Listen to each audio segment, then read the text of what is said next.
ಇನ್ನು ಪಾಕ್ ರಾಜಧಾನಿ ಇಸ್ಲಾಮಾಬಾದ್ ಮೇಲೆ ಭಾರತದಿಂದ ದಾಳಿ. ಕರೆಕ್ಟ್. ಯಾವಾಗಾದ್ರೂ ಎಲ್ಲಿಗಾದ್ರೂ ಹೊಡೆದ್ರೆ ಹೆಂಗ್ ಹೊಡಿಬೇಕು ಅಂದ್ರೆ ಹೃದಯಕ್ಕೆ ಹೊಡಿಬೇಕು ಅಂತ, ಕುತ್ತಿಗೆಗೆ ಹೊಡಿಬೇಕು ಅನ್ನುವಂತ ಒಂದು ಮಾತಿದೆ.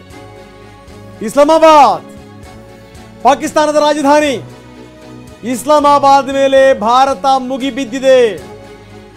ಇದು ಒಂದಷ್ಟು ಕ್ಷಣಗಳು ಬೀಳಬೇಕು. ಪಾಕಿಸ್ತಾನದ ರಾಜಧಾನಿಯ ಮೇಲೆ ಭಾರತ ದಾಳಿ ಮಾಡಿದೆ. ಈ ರೀತಿ ಒಂದು 10 ನಗರಗಳನ್ನು ಟಾರ್ಗೆಟ್ ಮಾಡಿಬಿಟ್ರೆ ಸಾಕು, ಪಾಕಿಸ್ತಾನ ಮಂಡಿ ಊರ್ತು ಅಂತಲೇ ಅರ್ಥ. 10 ನಗರಗಳು. ಇಸ್ಲಾಮಾಬಾದ್ ಮೇಲೆ ಭಾರತ ದೊಡ್ಡ ಪ್ರಮಾಣದ ದಾಳಿ ಮಾಡಿದೆ. ಈ ಕಡೆಗೆ ಲಾಹೋರ್, ಸಿಯಾಲ್ಕೋಟ್, ಬಹವಲ್ಪುರ್, ಜೊತೆಗೆ ಇಸ್ಲಾಮಾಬಾದ್.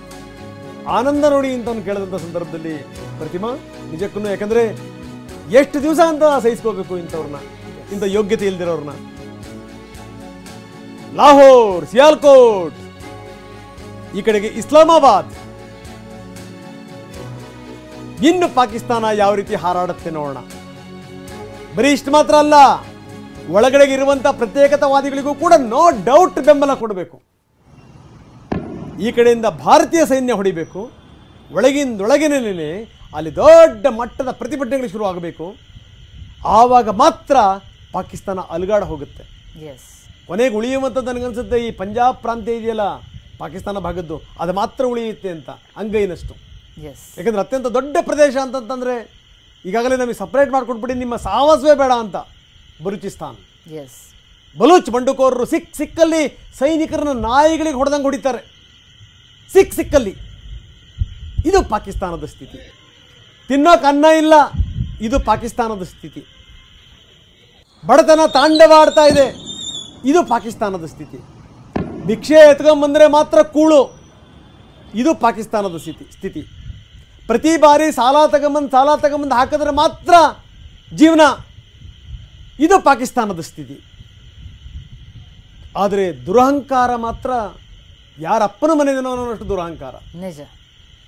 ಬಿದ್ರು ಮೀಸೆ ಮಣ್ಣಾಗಿಲ್ಲ ಅನ್ನೋ ಹಾಗೆ ದಾಳಿ ಆಗ್ತಾ ಇದೆ. ಅಲ್ಲಿ ಪಾಕಿಸ್ತಾನದಲ್ಲಿ ಎಷ್ಟು ಹಾನಿಯಾಗಿದೆ ಅದೆಲ್ಲವೂ ಗೊತ್ತಿದ್ದು ನಾವು ಉತ್ತರ ಕೊಡ್ತೀವಿ. ಅದು ಏನು, ಉಗ್ರರ ಮೇಲೆ ದಾಳಿ ಮಾಡಿದ್ರೆ ತಮ್ಮ ಮೇಲೆ ದಾಳಿ ಮಾಡಿದ ಹಾಗೆ ಆಡ್ತಾ ಇದ್ರು. ಯಾಕಂದ್ರೆ ಅವರಿಗೂ ವ್ಯತ್ಯಾಸ ಇಲ್ಲ, ಅಂತರ ಇಲ್ಲ, ಅವರ ಸಂತಾನ. ಎಕ್ಸಾಕ್ಟ್ಲಿ. ಅತ್ಯಂತ ಸಹಜವಾಗಿ ಏನು ಅಂದ್ರೆ ಪಾಪ ಅವ್ರನ್ನ ಸಾಕಿರ್ತಾರೆ, ಅವ್ರನ್ನ ಕೋಪಿಸಿರ್ತಾರೆ, ಅವ್ರಿಗೆ ಸಾಲ ಸೋಲ ಮಾಡ್ಕೊಂಡ್ ಬಂದಿದ್ದೆಲ್ಲ ಅವ್ರಿಗೆ ಸುರಿದಿರ್ತಾರೆ. ತಾವೇ ಬೆಳೆಸಿದಂತ ಉಗ್ರರು ಯಾವ ರೀತಿ ಅಫ್ಘಾನಿಸ್ತಾನದ ಬಾರ್ಡರ್ಲಿ ಇವರು ಹೆಣ ಎತ್ತಾ ಇದ್ದಾರೆ ನೋಡ್ತಾ ಇದ್ದಾರೆ. ತಲೆ ಬಿಡುವ ಒಂದು ರಾಷ್ಟ್ರಕ್ಕೆ. ಇನ್ನು ಸೇನೆಯ ದಂಡದ ನಾಯಕರುಗಳು ಇವರು ನಾಲಾಯಕಗಳು. ಎಲ್ಲರೂ ಲೂಟಿ ಹೊಡೆದಿರೋರೆ.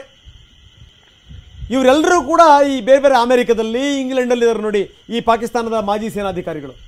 ಎಲ್ಲಿಂದ ಬಂತು ದುಡ್ಡು? ಇವರ ಕುಟುಂಬದವರೆಲ್ಲರೂ ಕೂಡ ಹಾಯಾಗಿದ್ದಾರೆ.